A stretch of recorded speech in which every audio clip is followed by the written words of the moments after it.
Hello cardboard lovers, it's Cardboard Badger here. I hope you're doing well and Happy New Year to you all. It is 2020. I hope you had an enjoyable and safe New Year's Eve. And we're going to be kicking off the channel this year with a brand new deck tech in the Pioneer format. We are going tribal, we are going Orzhov Knights. So let's get into it, starting off with our 25 creatures. In the 1-drop slot, we have 2 copies of Knight of the Ebon Legion. Amazing card. 1/2 Vampire Knight, fantastic early game, brilliant late game, has the opportunity of gaining counters when your opponent loses 4 or more life, and for 2 and a black you can pump it up and give it +3/+3 and Death Touch. Wonderful card indeed. Starting off in the 2-drop slot, we have a full playset of Corpse Knight, Zombie Knight, 2/2, with whenever another creature enters the battlefield under your control, each opponent loses 1 life. This deck generates a huge quantity of tokens, and if you happen to have 1 or multiple copies of Corpse Knight out, you will be draining your opponent for a reasonable amount of life, and also generating a wider board. So, fantastic card, playset of. Next, we have 2 copies of Black Lance Paragon, Human Knight, 3/1 with Flash, and whenever the Paragon enters the battlefield, target knight gains Death Touch and lifelink until end of turn. This is a nice cheeky combat trick. 2 copies of. Next, we have 1 copy of Metallic Mimic. It's a shapeshifter, and it is going to be shifting into the shape of a knight, which will allow all creatures we control of that chosen type entering the battlefield to have an additional +1/+1 counter on, making all our knights a little bit bigger and hopefully survive a little bit longer. Our next card, we have 3 copies of Worthy Knight. Human Knight, a 2/2, already very good, but whenever you cast a Knight spell, create a 1/1 white human creature token. So, our synergies will now start to begin. Everything we play happens to be a Knight, which will then allow us to get our human creature token, and if we've got our Corpse Knight out, then we will be draining our opponent every time we have another creature enter the battlefield. So, amazing card, absolutely love this one. 3 copies of Worthy Knight. Followed by 2 copies of Wintermoor Commander, a human knight with Death Touch, 2, and its toughness is equal to the number of knights you control. So in theory, this should always be a minimum of a 2/2. The fantastic thing about this card is whenever the commander attacks another target knight you control, gains indestructible till end of turn. So absolutely fantastic. Give one of your larger knights indestructible, just go straight in, it's going to survive. You may take out one of your opponent's creatures. Absolutely fantastic card, 2 copies of. Next, we have one of my favourite cards. We've got Smitten Swordmaster, a human knight, 2/1. But before we do that, we want to be playing its adventure. The sorcery Curry Favour. You gain X life, and each opponent loses X life, where X is the number of knights you control. We should have a reasonable amount of knights on the battlefield, and therefore gain and drain a reasonable amount of life before we then have the opportunity to actually cast the creature side of this card. Absolutely wonderful, really, really works well in this deck. So, a playset of Smitten Swordmaster. In the 3-drop slot, we have 2 copies of Benaglio Marshal, Human Knight, 3/3, with other creatures you control get +1/+1.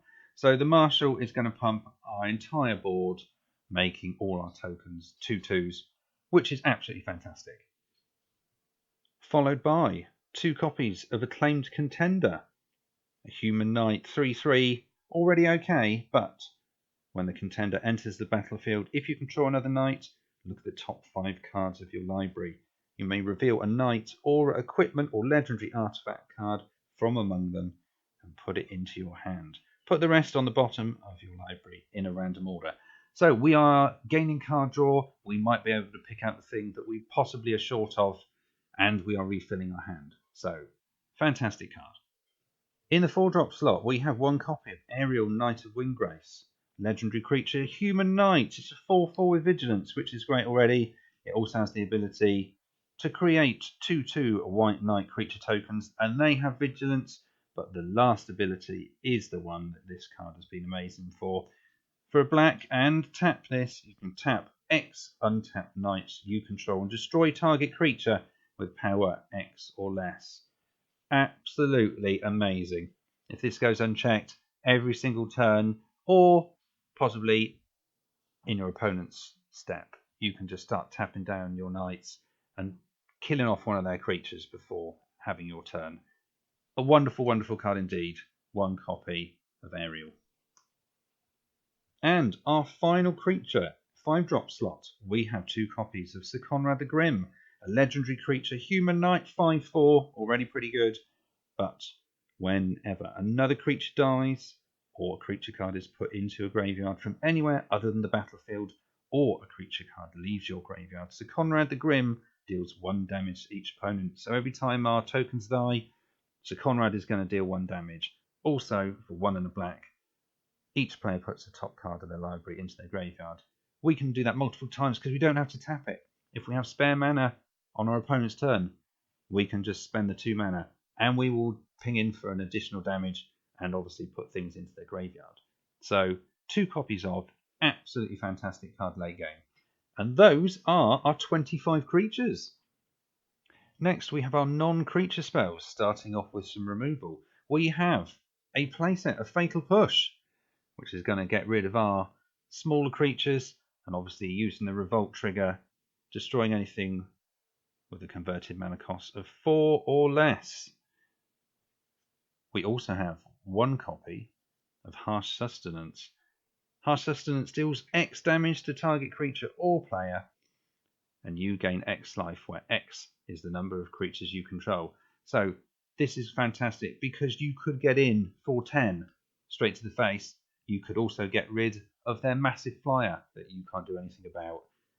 It all depends what you need it for, but a wonderful piece of removal that can do multiple things. So 1 copy of Harsh Sustenance.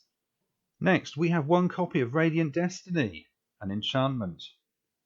As Radiant Destiny enters the battlefield, choose a creature type. We will choose knights, and creatures of the chosen type get +1/+1. So this is going to pump all our knights up. And if we happen to have 10 permanents out and we get the City's Blessing, they will also have Vigilance as well. Fantastic card.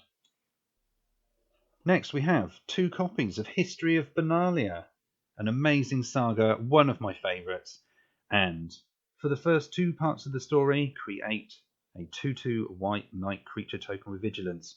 So we have additional creatures coming into the battlefield, which will trigger our Corpse Knight and have our opponent lose life. We will have a bigger board, and we will also have, on its 3rd part of the story, the saga making all of our knights have +2/+1 until the end of turn. So not only the 2 that have been made, but all the other knights that we will have on the battlefield, all getting an additional +2/+1. Wonderful card indeed, 2 copies of. Next we have 1 copy of Unbreakable Formation, an instant with creatures you control gain indestructible to the end of turn. So this can be absolutely fantastic if we've swung in with everything with our History of Benaglio, just to keep them all alive. And obviously we also got the bonus of, if we're casting this in our main phase, putting a +1/+1 counter on each of those creatures, and they gain Vigilance till the end of turn. So fantastic combat trick, 1 copy of Unbreakable Formation. Next, we have the card, the whole reason behind this wonderful deck. We have 2 copies of Knight's Charge, the enchantment. Whenever a knight you control attacks, each opponent loses 1 life and you gain 1 life. This triggers before combat damage. So if you have 10 knights and you tap them all, your opponent is going to lose 10 life before combat even happens. This is an absolute monster in this deck. And if you happen to spend the 8 mana and do the thing afterwards, it's even more ridiculous. Sacrifice Knight's Charge and return all knight creature cards from your graveyard to the battlefield. It is an absolute winner. Dump everything back onto the battlefield, and obviously you choose the order it is in. If you put a couple of your Corpse Knights down, and then every other knight on top of that, every single creature that comes in is going to drain your opponent for 1 life. Amazing card. I can't say any more than that. 2 copies of. Next, we have one copy of Door of Destinies, an artifact. As the Door of Destinies comes into play, choose a creature type. So again, we are going to be choosing knights, of course, and whenever you play a spell of that type, put a charge counter on the Door of Destinies. So obviously we have 25 creatures. Every time we play one of those creatures, we put a charge counter on, and creatures you control of that type get a +1/+1 for each charge counter on the Door of Destinies. So if we happen to have 5 on the door, all our knights are going to come in with an additional +5/+5. Wonderful, wonderful, amazing card indeed. And very, very happy to have this in this deck. One copy of Door of Destinies. Next, we have one copy of Settle the Wreckage. Just in case we are going to be confronted by an absolute onslaught. People still forget about this card, and if you've got the mana up and you can get rid of all their stuff, it is a wonderful thing. So one copy of Settle the Wreckage. Next, we have one copy of Vanquishes Banner, an artifact for 5 mana, and as the banner enters the battlefield, choose a creature type. We will choose knights. Creatures of the chosen type get +1/+1, which will make all our knights a little bit bigger.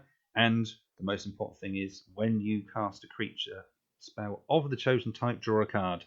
We got 25 chances of drawing a card with the creatures that we have, and that will enable us to refill our hand. So an amazing card indeed. One copy of Vanquishes Banner. And our last card before we get onto the land base, we have the Circle of Loyalty for 4 white, a legendary artifact. And this spell will cost 1 less to cast for each knight you control. So we're going to be getting this out early, and it is going to give us the perk of creatures you control having +1/+1. This includes all our tokens as well. It is not solely down to knights, making everything a lot bigger, making us have a stronger board state, which is great. So there we have it. Next, we are going to be hitting the land base. And our land base is as follows. We have 24 in total. There is a fair selection. So we will start off with 2 copies of Tournament Grounds. Next we have 2 copies of Godless Shrine. Followed by 2 copies of Isolated Chapel. And also 2 copies of Concealed Courtyard. After that, we have 1 copy of Fabled Passage, 1 copy of Castle Locthwain, and we also have 8 Plains, and finally 6 Swamps. So there we have it. That is the entire deck tech. Orzhov Tribal Knights in the Pioneer format. I hope you enjoyed the video. If there was anything in there that surprised you, or if there was a particular card that you think, why didn't you put that in? Please let us know in the comments below. I'd love to hear your thoughts. And all I would like to say now is, if you enjoyed the video, please like, share and subscribe. And we will see you again soon here on Cardboard Badger.